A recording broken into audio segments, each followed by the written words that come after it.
when it comes to time that you want to settle down, ensure your spouse or your partner, is someone who is advisable. All right, so Holy Spirit gave me this message when I was reading the book of Genesis chapter 19. I think that was verse 11 or verse 14. I think so. So when the angels came to Sodom to destroy, Sodom, when they entered into the city, Lot welcomed them and they stayed with Lot. And these people came like, this is your visitor, blah, blah, blah, blah, blah. Open the door, we want to, have something with your visitor, something like that. And, Lot was even, giving his two daughters to them that, okay, I have two virgins that I can give to you, do whatever you want to do. And these guys insist, they were like, no, no, no, no, no, this is your visitor. So you can see the wickedness of these people. So, and okay, so when the angels, the angels said that the wickedness of these people are so much, and the angel said to Lot that, talk to your family, and your sons-in-law, and all of you should move out from this city, that we are ready to destroy the city. And Lot did as he was instructed. He went to his sons-in-law. He told them that God wants to destroy this city, that they should move out from this city. They were like mocking, Lot, that what is this man saying, or something like that. And the angel has to tell Lot that he should be fast with whatever thing he has. So he moved with his two daughters and his wife.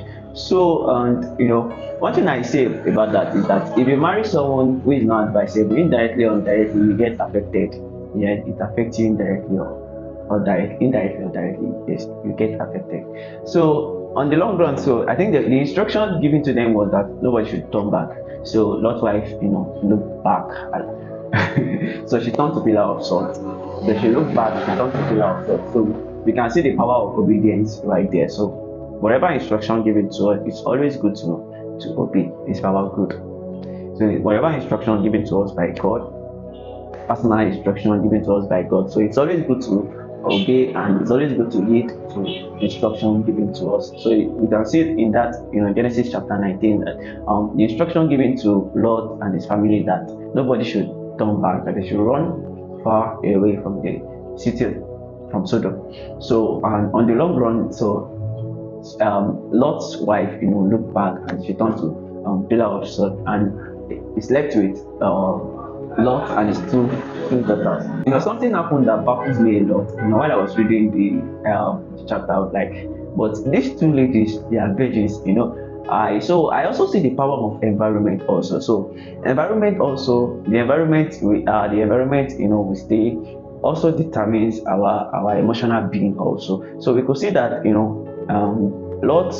Lot's daughter, them being in an environment that is full of atrocity, full of so many things, wicked things, and all. So indirectly it has entered into their brain. It has entered into their brain. So they could not think of any other thing but just to have intercourse with their father. And I was like, having been their spouses, as followed them as their father advised them, having been they have heeding to the father's advice, the daughters might not have jumped into that decision they made. But I was like, so it's always good to marry someone who is advisable, because indirectly or directly it also affects our decision making. It affects our decision making also. So having been their spouses as follow them out of the city, something like that, sleeping with their father wouldn't be the next thing they would think about. But since they had no option and they could not even think of anything, I think that was due to the environment they found themselves. That was the environment they found themselves. I think we should also be careful of our environment. We should be careful of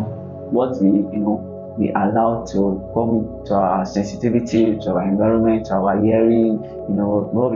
We just have to try and control our environment. So 3 things I wrote down in my notepad that Holy Spirit helped me with when I was reading Genesis chapter 19 is that we should not focus on the past.